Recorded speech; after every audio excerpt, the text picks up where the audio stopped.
하나님의 섭리라는 제목으로 말씀을 나누겠습니다. 먼저 그림 한 두 개를 좀 보기를 원합니다. 여러분 앞에 그림 보입니까? 뭐가 돼요? 엉망진창인 것 같아요. 다음 그림을 한번 보여주세요. 이 그림입니다. 무슨 말이냐 그러니까 이 그림 뒷면에 있는 모습입니다.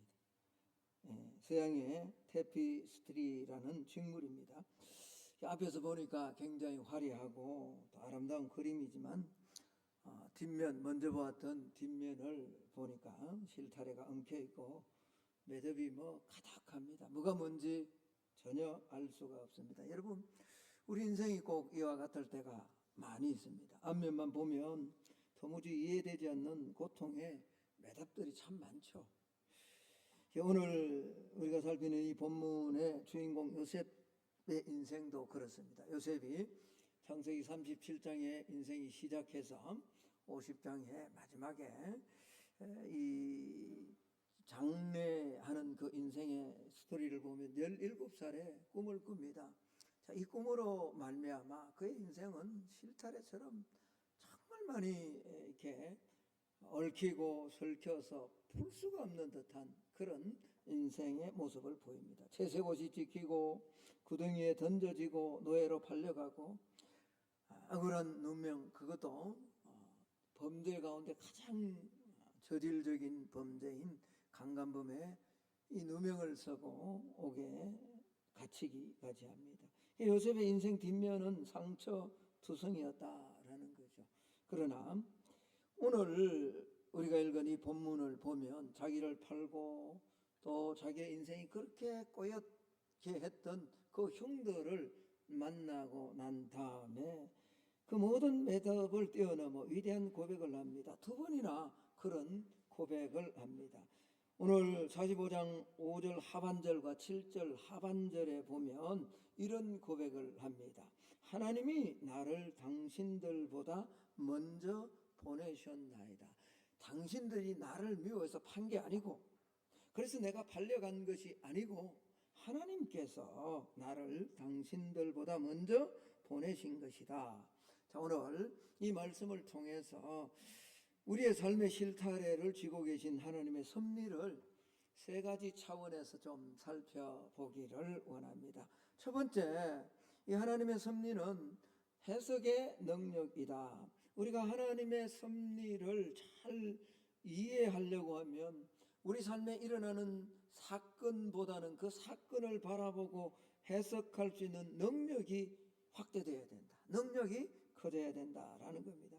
요셉이 애굽의 총리가 된 형들을 다시 만났을 때 그 형들과 자기가 만난 그 삶의 현장에는 긴장이 아주 팽팽했습니다. 형들은 공포에 질려 사시나무 떨도 떨고 있었습니다. 왜?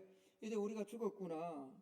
우리가 저지른 그 악행이 이제 우리 목을 조르는구나. 그들은 과거의 죄책감이라는 감옥에 갇혀 있었습니다. 그러나 요셉의 입에서 나온 말은 복수나 정죄가 아니었다라는 겁니다. 자, 오늘 5절 말씀을 한번 보겠습니다. 5절 말씀입니다. 우리 같이 한번 읽습니다. 시작. 당신들이 나를 이곳에 팔았다고 해서 근심하지 마소서, 한탄하지 마소서. 하나님이 생명을 구원하시려고 나를 당신들보다 먼저 보내셨나이다. 여러분, 이것은 요셉이 성품이 좋아서 마음이 넓어서 이렇게 고백하는 고백이 아닙니다. 요셉에게는 남들이 보지 못하는 해석의 눈이 열려 있기 때문에 그렇다라는 거죠. 신앙이 무엇입니까? 신앙을 정의하자면 여러 가지로 정의할 수 있을 겁니다. 그 정의 가운데 하나가 내게 일어난 사건은 바꿀 수 없지만 그 사건을 보는 해석을 바꾸는 게 신앙이다라는 거죠. 자, 옆 사람과 한번 인사합시다. 해석을 바꾸는 게 신앙입니다 라고 한번 인사합시다. 오늘 우리의 삶에 어떤 일이 일어났습니다. 왜 일어났을까? 내가 범죄해서, 내가 약하기 때문에, 내가 하나님 앞에 충성하지 못했기 때문에, 그렇게만 자꾸 보는 것이 아니라 그 일어난 사건 앞에 하나님의 뜻이 무엇입니까? 라고 물으며 그 일어난 사건을 해석할 때 성경적이고 믿음적이고 하나님이 원하신 방법으로 자꾸 해석을 바꾸어 나가는 것. 이게 우리의 신앙이 성숙해지는 거고 신앙의 크기가 확장되어져 가는 거다라는 겁니다. 여러분, 우리는 두 가지 시각 사이에서 늘 갈등합니다. 하나는 피해 의식에 갇힌 세속적 시각입니다. 특별히 내가 힘든 일을 당하고 배신을 당하고 오늘 이 요셉처럼 팔려갔었을 때 이렇게 생각하죠. 형들이 나를 배신해서, 보디발의 아내가 나를 모함해서, 술 맡은 관원장이 나를 잊어서. 여러분, 이런 시각으로 인생을 보면 세상은 온통 나를 괴롭히는 가해자들밖에 없습니다. 시편 73편의 기자처럼요, 나는 거의 넘어질 뻔하였고 나의 걸음이 미끄러질 뻔하였다. 하다 보니까, 인생 살아가다 보니까 왜 내 인생이 이렇게 되었을까? 전부 다 나를 넘어뜨리고 나를 방해하는 그런 사람으로 해석되어질. 그러면 우리 입에 나오는 말은 불평이죠. 마음에는요, 분노가 가득할 수밖에 없다라는 겁니다. 이것은 피해 의식과 환경의 지배를 받는 인생입니다. 이건 세속적 시각입니다.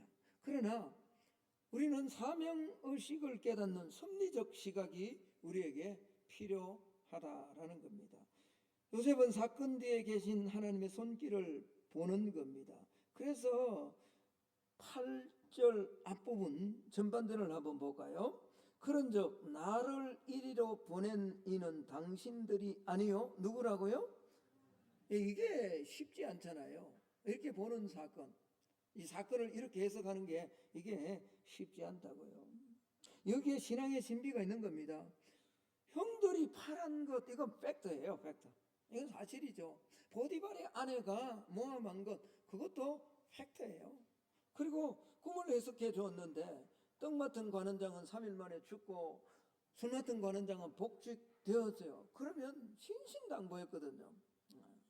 꼭 당신 복직하면 나 기억해 달라고. 얼마든지 그럴 수 있는 위치입니다. 포지션입니다. 근데 까마득하게 잊어버렸어요. 사실이에요. 팩트예요. 그러나 요셉은 그 악한 의도조차도 선한 목적을 이루는 도구로 사용되었음을 고백하는 거죠. 그래서 잠언서 16장 9절은 이렇게 말씀합니다. 사람이 마음으로 자기의 길을 계획할지라도 그 걸음을 인도하시는 이는 누구라고요? 형들은 악을 계획했습니다. 그러나 하나님은 구원의 걸음으로 인도하신 거죠. 형들은 악을. 우리가 살아가면 주변의 사람들이 나를 호의적으로만 받아들이지 않습니다. 교회 안에는 안 그렇나요? 그래요. 다 여러분, 다 우리가 하나 되면 뭐 교회가 천상의 교회가 되겠죠. 아니 뭐 교회는 제가 늘 농담처럼 말하는 것처럼 천사가 아니라 천삼 정도만 돼도 대단합니다. 제가 생각하는 교회는 천삼도 아니고요, 천한 2 정도, 천한 1에서 천 2 정도만 우리 성도들이 성숙해져도 교회는 참, 교회 안에도 다 모두가 내 같지 않습니다. 나에게 고의적이지 않습니다. 때로는 시기하고 질투가 있는 거예요. 근데 우리가 그런 일을 만날 때 오늘 이런 시각으로 해석하는, 하나님의 섭리는 해석의 능력이란 말이에요. 하나님의 섭리는 지금도 계속되는. 여러분, 우리가 삶을 살아가면서 기적들은 그렇게 많이 경험할 수가 없습니다. 그러나 늘 기억해야 됩니다. 기적은 아니지만 평범한 삶을 통해 그 삶의 현장 속에 하나님의 섭리의 손길은 항상 함께함을 믿으셔야 됩니다. 그때 우리가 어떻게 해요? 이걸 제대로 해석하는 능력이 있어야 된다라는 거죠. 오늘 여러분의 인생 구덩이를 어떻게 해석하고 계십니까? 누군가의 배신 때문에 내 인생이 망가졌다라고 생각하며 실패로, 분노로, 원망으로 채우고 있지는 않습니까? 아닙니다. 하나님의 섭리 안에서 그것은 실패가 아니라 거룩한 파송임을 기억해야 됩니다. 하나님은 우리를 죽이려고 구덩이에 던지시는 것이 아니라 더 큰 생명을 살리는 통로로 삼기 위해서 먼저 그곳으로 그런 과정을 거치지 않으면 인생은 믿음은 성숙하지가 않습니다. 절대로 성숙한 신앙으로 나아가지 못합니다. 여러분, 섭리를 믿는 성도는 과거의 발목 잡히지 않습니다. 과거의 상처가 오히려 감사합니다라는 걸림돌이 아니라 디딤돌, 훈장이 될 수 있는 거죠. 오늘 성만교회 모든 성도님들, 아픈 과거 하나님의 섭리라는 렌즈로 재해석해서 원망의 탄식을 사명의 노래로 바꾸는 영적 눈이 열리는 축복이 있기를 소망합니다. 그러면 우리 뒷면을 보는 실타래, 꼬여버린 매듭지어진 실타래가 풀리지 않을 것 같지만 하나님이 풀어주시는 은혜와 능력을 경험할 수 있다라는 겁니다. 두 번째 섭리는 기다림의 신비다라는 겁니다. 여러분, 요셉의 파란만장한 이 생애 속에서 가장 고통스러웠던 순간이 언제라고 여러분 생각하십니까? 형들로부터 배신을 당할 때, 이게 참 만만치 않습니다. 여러분, 내가 믿었던, 그래도 좀, 저 사람은 나를 좀 도와줄 거라고 했던 사람이 나를 배신하면 등에 칼을 꽂으면요, 아픔이 정말 만만치 않습니다. 보디발의 아내 유혹, 모함, 이것도 가장 고통스러운 것 가운데 하나일 겁니다. 그러나 더 견디기 힘들었던 것은 아마 잊혀져버린 그런 고독이 아니었을까. 감옥 속에서 술 맡은 관원장이 꿈을 명확하게 해석해주며 창세기 40장 14절에 보면 이렇게 말합니다. 당신이 잘 되시거든 나를 생각하고 내 사정을 바로에게 아뢰어 이 집이 어디냐? 감옥입니다. 감옥에서 나를 건져주소서라고 간절히 부탁합니다. 젊은 나이에 이제 17세에 팔려가서 이 꿈을 해석하고 그러니까 28살 정도 된 때 이 일이 일어나거든요. 꿈을 해석해주고 2년이나 잊혀진 동안 감옥에서 더 지내야만 됐습니다. 그리고 30세 애굽의 총리가 되니까 간절하게 젊은 나이에 한참 혈기왕성하고 한참 뭔가를 준비해야 할 그때에 감옥 안에서 썩는다? 얼마나 고통스러울까요? 그래서 이 술 맡은 관원장이 하나님이 꿈을 해석하는 기회를 주셨기 때문에 술 맡은 관원장에게 간절하게 부탁하는 거예요. 당신이 복직하면 절대로 나를 잊어서는 안 된다. 나를 꼭 기억해서 바로에게 이야기해서 한마디만 하면 되지 않느냐. 내가 모함을 당해서 이곳에 있으니 나를 좀 이 집에서 나갈 수 있도록만 해줘라. 다른 부탁 아니다. 그런데 3일 뒤에 요셉이 꿈을 해석한 것처럼 떡 맡은 관원장은 처형을 당하고 술 맡은 관원장이 복직을 합니다. 그러나 야속하게도 창세기 40장 23절은 이렇게 기록하고 있습니다. 우리 같이 한번 읽어볼까요? 같이 읽습니다. 시작. 술 맡은 관원장이 요셉을 기억하지 못하고 그를 잊었더라라는, 그냥 읽을 수도 있지만 제가 이 설교를 준비하면서 잊었더라, 이 안에 참 요셉의 많은 눈물이 담겨져 있다. 많은 눈물, 가슴 속에 흐르는 눈물, 잊었다. 그렇게 흘러간 시간이 무려 2년입니다. 731이라는 이 시간 동안 젊은 28의 요셉은 아침마다 차가운 감옥 창살 사이로 비치는 햇살을 보며 도대체 무슨 생각을 했을까요? 여러분, 우리도 인생을 살다 보면 이런 질문을 던질 때가 참 있습니다. 하나님, 제발 이때쯤은 말씀해 주셔야죠. 이때쯤은 한번 변화를 주셔야죠. 왜 침묵하십니까? 내 고통의 문제는 이토록 빨리 해결되지 않습니까? 하나님, 저를 잊으신 건 아닙니까? 그러나 기억하십시오. 하나님의 섭리 안에는 하나님의 정확한 타이밍이 있습니다. 자, 옆 사람과 한번 인사합시다. 하나님의 시간은 정확합니다. 여러분 믿으셔야 됩니다. 하나님의 시간은 정확합니다. 만약 요셉이 술 맡은 관원장의 도움으로 2년 일찍 석방되었다라고 한번 가정해 보면 요셉의 인생 참 처량하게 끝났을지 모릅니다. 아마 그는 고향으로 돌아가 여전히 야곱의 11번째 아들 목동으로 아버지로부터 사랑을 받았을지 모르지만 평범한 목동의 삶을 살다가 인생 끝냈을 수도 있습니다. 아니면 애굽에 그냥 머물렀다면 일개 애굽의 노예의 자유인으로 그렇게 살다가 인생을 끝냈을 수도 있다라는 겁니다.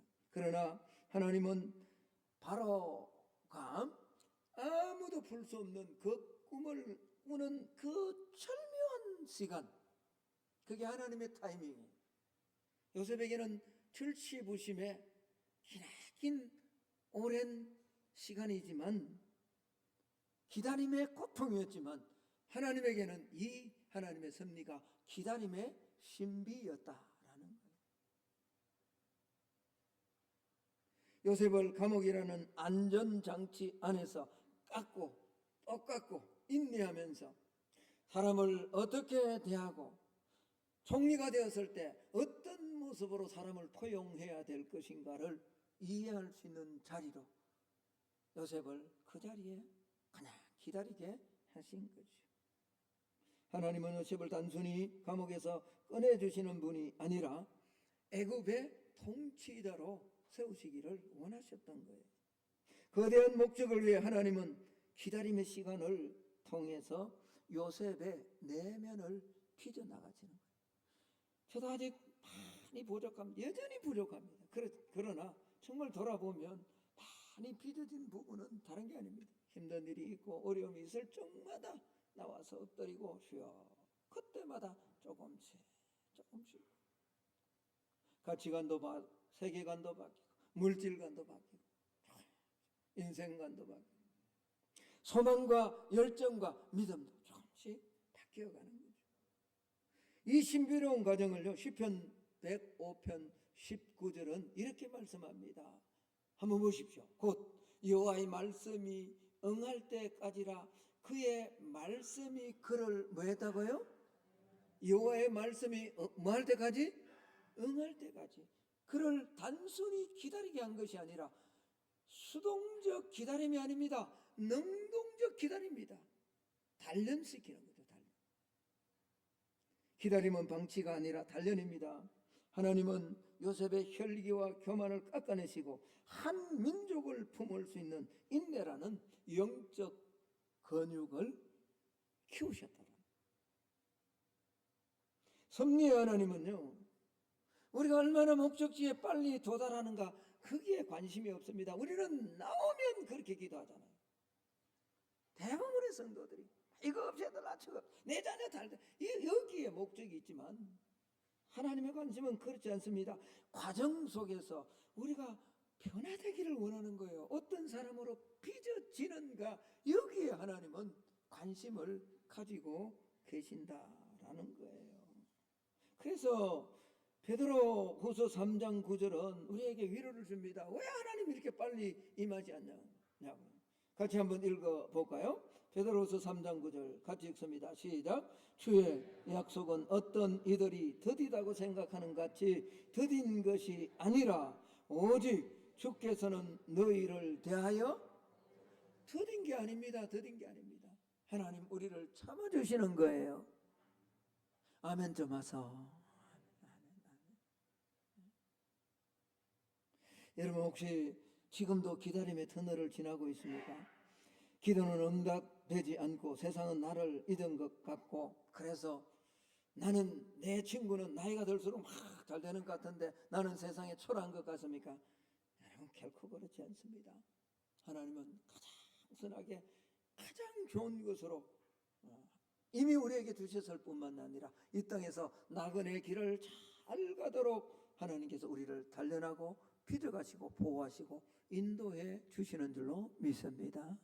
그 하나님은 졸지도 아니하시고 주무시지도 않아요. 시편 121편 4절에 이스라엘을 지키시는 이는 졸지도 아니하시고 주무시지도 아니하시리로다. 여러분 믿으십니까? 하나님이 졸면 큰일 납니다. 하나님 졸지 않습니다. 내가 큰 위기를 만나고 내가 큰 질병을 만나도 하나님 절대 조는 게 아닙니다. 하나님의 침묵을 하나님의 부재로 여러분 오해하면 안 됩니다. 기다리려고 하는 기다림을 거절로 생각하면 안 됩니다. 지금도 쉬지 않고 우리의 인생을 가장 아름다운 작품으로 빚어가시는 분이 우리가 섬기는 내가 믿는 하나님이신 줄로 믿습니다. 이 하나님의 섭리는 기다림의 신비예요. 기다림의 신비. 자, 마지막 세 번째 섭리는 선어로의 역전이다. 자, 오늘 우리가 읽은 본문의 가장 가슴 벅찬 절정은 바로 이 대목입니다.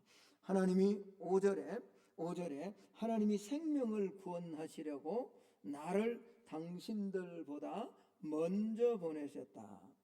하나님이 뭘 구원하시기 위해서요? 네. 여러분 이런 말씀을 그냥 푹 끼고 넘어가면 안 됩니다. 하나님이 생명을 구원하시. 저와 여러분을 왜 먼저 구원해 주셨어요? 왜 하나님의 자녀로 삼아 주셨어요? 예수 이용해서 좋은 직장, 돈 많이 벌고 사람들보다 뛰어나게 하고 내 자녀 잘 먹고 잘 살라고 그렇게 하나님 먼저 하네요. 요셉을 만인지상 1인지하의 총리로 세워주신 이유가 자기를 사람들로부터 높임을 받고 사람들을 다스리는 그런 포지션에 세우시기 위해서 하나님이 자기를 세워준 게 아니라 생명을 구원한 목적이 있구나라는 걸 요셉은 깨달았다라는 거예요. 요셉은 자신의 고난 뒤에 숨겨진 거대한 퍼즐 조각을 분명히 이제 맞춰가는 거예요. 우리 앞서 보았던 그림처럼 뒷면이 그렇게 실타래처럼 엉겨서 도무지 뭔지를 몰랐는데 딱 돌려서 보니까 뭐죠? 이렇게 아름다운 그림이구나. 그는 자신의 인생이 단순히 개인의 성공이나 총리라는 명예를 얻기 위한 드라마가 아니었음을 분명하게 깨달았습니다. 요셉의 고난은 흉년이라는 대재앙 앞에서 야곱의 권속들을 살리고 이스라엘이라는 거룩한 민족을 보존해 나가고 나아가 수많은 열방들을 구원해내기 위한 하나님의 거대한 프로젝트였다라는 이 사실을 보게 된 거죠. 기억하셔야 됩니다. 우리가 그토록 잘 암송하고 절개하는 말씀, 로마서 8장 28절의 말씀입니다. 우리 같이 한번 읽어봅시다. 같이 한번 읽습니다. 시작. 우리가 알거니와 하나님을 사랑하는 자 곧 그의 뜻대로 부르심을 입은 자들에게는 모든 것이 합력하여 뭘 이룬다고요? 선. 여기 선이 뭐예요? 내 건강하게 사는 거예요. 부자로 사는 거예요. 자녀가 좋은 대학 가는 거예요. 이런 차원의 세속적 복을 내게 주는 것. 그래서 해피엔딩으로 끝났다. 아니에요. 예수 잘 믿는데 선교사로 갔다가 순교합니다. 그게 어떻게 세상적인 눈으로 볼 때 해피엔딩입니까?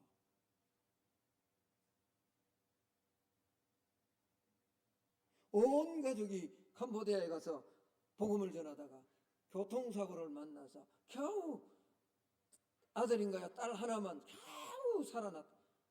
가족이 다 쳤죠. 그게 어떻게 해피엔딩입니까? 우리는 선을 이룬다 그러면 꼭 그렇게 돼야 하나님이 선을 이룬다라고 생각하는 거예요. 여러분 여기 선이란 말은 헬라어로 아가토스라는 말인데 하나님의 선한 뜻이 내 삶을 통해서 온전히 성취되는 것을 선이라고 해요. 한번 읽어볼까요? 같이 한번 읽습니다. 시작. 하나님의 선하신 뜻이 내 삶을 통해서 온전히 성취되는, 이게 선이라. 모두 때로는 울기도 하고 때로는 기뻐하기도 하고 때로는 고통스럽기도 하지만 하나님의 선한 뜻이 내 삶을 통해서 이루어지는 것, 그게 선이에요. 합력해서 선을 이루는.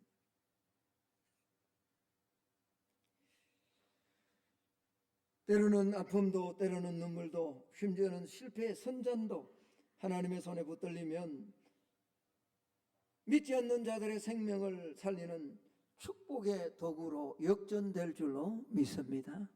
그게 선이란 말이에요. 선. 이것이 섭리의 신비입니다. 그래서 요셉은 인생 말년에 마지막 이제 아버지 떠나고 난 다음에 야곱 죽고 난 다음에 장사하니까 형들은 더 사시나무 떨었어요. 왜? 지금까지는 그래도 아버지가 있어서 자기들을 용서하고 있다. 동생 요셉이 참고 있다.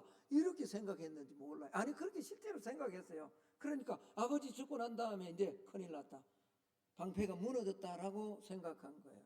그때 요셉은 다시 한번 형들에게 그렇게 이야기합니다. 창세기 50장 20절의 말씀을 한번 보겠습니다. 창세기 50장 20절에 보면 이렇게 말씀합니다. 당신들은 나를 헤아려하였으나, 맞죠? 형들이 헤아려. 창세기 37장에 요셉이 두 번 꿈을 꿉니다. 곡식단들이 자기를 향해 절하고 해와 달 별들 11별이 자기를 향해 절합니다. 이건 하나님이 그 형제들을 통치하겠다라고 주신 꿈입니다. 이 꿈 때문에 물론 아버지 야곱이 요셉을 특별히 채색 옷을 입혀서 미워했던 편에도 있었습니다. 그러나 결정적인 미움은 이 일 때문에, 그렇게 시작한 그의 형들의 미움은 결국 양칠 때 자기 안부를 물으러 온 그 요셉을 구덩이에 빠뜨려 죽이려고 하다가 그냥 은 20에 미디안 상인에게 팔아서 애굽으로 보내버린 거잖아요. 헤아려고 한 건 맞아요. 당신들은 나를 헤아려 하였으나 하나님은, 보여주세요. 내가 있는데 영상실에 내가 오늘 마음이 별로 안 좋은 모양입니다. 당신들은 나를 헤아려 했지만 하나님은 그것을 뭐로 바꿔서 역전시키는 거예요. 역전시키는 거예요. 오늘과 같이 많은 백성의 생명을 구원하게 하시려 하셨느니라. 그렇습니다. 형들은 악을 심었지만 하나님은 그 악의 토양 위에 구원이라는 꽃을 피워내고 계십니다. 나아가 요셉의 고난은요, 장차 오실 예수 그리스도의 십자가를 예표함을 우리는 꼭 기억해야 됩니다.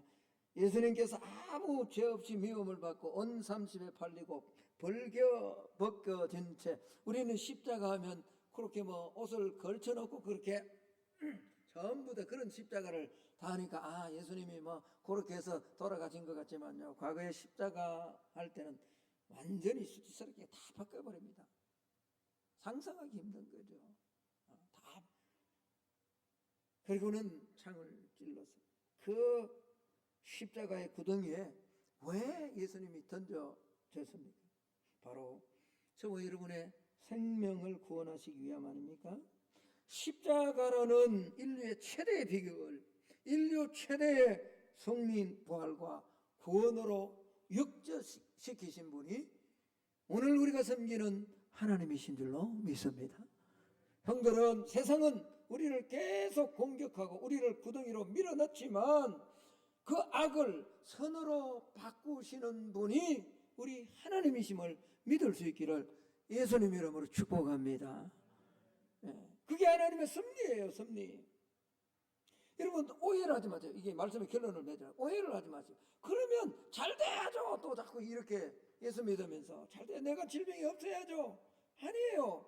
하나님을 사랑하는 자 곧 그 뜻대로 부르심을 입은 자들에게는 모든 것이 합력하여 선을 이룬다라는 이 선은 반드시 이루어지는데, 그 선은 하나님의 선한 뜻이 나의 슬픔, 나의 고통, 나의 낭망, 나의 좌절까지도 다 믹스해서 내 삶을 통해 하나님의 선한 뜻을 이루어가는 것이 선인 줄로 믿습니다. 여러분, 그렇게 살다가 주님 앞에 서는 인생이 가장 복된 인생입니다. 여러분 인정하지 않더라도요. 이 땅에 잘 먹고 잘 사는 사람, 예수 안 믿는 사람도 많습니다. 뛰어나고 막 기가 찬 실력을 가진 사람들 세상에 너무너무 많습니다. 그러나 하나님이 이스마엘을 택하지 않고 이삭을 택하고요, 에서를 택하지 않고 야곱을 택하셔서, 왜요? 장자들인데 장자들은 버리고 처자들을, 11명의 12명의 아들 가운데 장자 르우벤을 택하지 않고 11번째 요셉을 택해서 하나님의 복의 흐름을 이어 오셨던 것처럼 우리가 세상에 뛰어나서 부름받은 거 아닙니다. 우리가 뭔가 특별한 조건이 있어서 하나님의 자녀된 거 아닙니다. 하나님의 거대한 프로젝트 안에 은혜로 저와 여러분이 하나님의 자녀된 줄로 믿습니다. 그래서 그 하나님은 오늘 또 이번 한 주간도 섭리 가운데 우리 눈에는 묶여진 삶의 실타래 같지만 섭리 가운데 저와 여러분을 선한 길로 인도하시기를 원하시는 거죠. 여러분, 우리가 흘리는 눈물 결코 낭비되는 눈물이 아닙니다. 내가 흘리는 기도의 땀 결코 사라지는 것 아닙니다. 하나님은 저와 여러분의 고통을 오늘 삶의 복음을 위해서, 하나님 나라를 위해서 달려가는 이 삶의 모든 부분을 절대로 허투루 두지 않습니다. 마지막 말씀 읽고 말씀을 마칠까 합니다. 시편 126편 5절의 말씀입니다. 우리 크게 같이 한번 읽습니다. 시작. 눈물을 흘리며 씨를 뿌리는 자는 기쁨으로 단을 거두리라.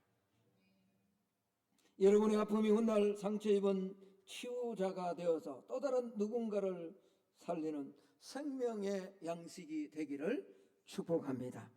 내 삶의 작은 고난을 통해서 하나님의 거대한 구원 역사가 이루어질 것을 믿고, 오늘 하나님의 섭리, 삶의 실타래처럼 꼬인 그 안에 있는 이 하나님의 섭리를 기억하며 한 주간도 믿음 안에서 한 걸음 한 걸음 견디고 살아내는, 그래서 승리하는 오늘 예배로 올라온 우리 성만의 모든 성도들이 다 될 수 있기를 예수님 이름으로 축복합니다. 자, 우리 함께 한번 기도합시다. 하나님, 한 주간도